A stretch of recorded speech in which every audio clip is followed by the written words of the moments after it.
બોલો બા, શું નામ તમારું? રેવા. તમારું નામ શું? ધરબાદ. તમે તો મને એવું લાગે છે વલસાડ બાજુના લાગો છો. કાના છો? ધરબાદ ના જ છે. ધરબતના જ છો? હા. શું નામ તમારું? રેવા. રેવાબેન. હા.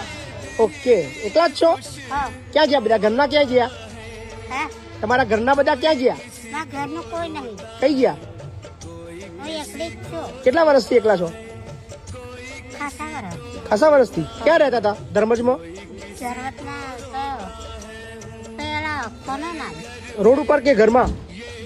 ઓલી. ઓરડીમાં? કોની ઓરડી હતી? તો કોનો નામ? ક્યાંથી મળ્યા બેન તમને?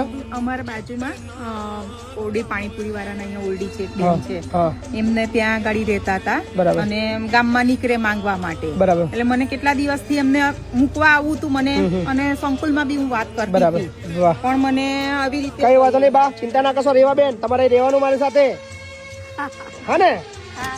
મારી સાથે રહેવાનું અહીંયા. હા. બરાબર.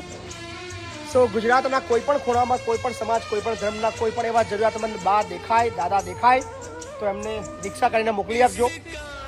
ખૂબ તકલીફવાળા બા હતા, ખૂબ અઘરી જિંદગી જીવી હશે, પણ હવે કદાચ આમની તકલીફ, બરાબર ને, બહુ અઘરી જિંદગી, નતું આવતું, કશું જ નહીં, એટલે બહુ જ અઘરું હતું એમને પણ હવે એમની જિંદગી બદલાઈ જશે. એટલે ઓકે. સો થેન્ક યુ, ખૂબ ખૂબ આભાર. ધરતીનો છેડો વૃદ્ધાશ્રમ મોકલી આપજો આવા તમામ જરૂરિયાતમંદોને. Thank you.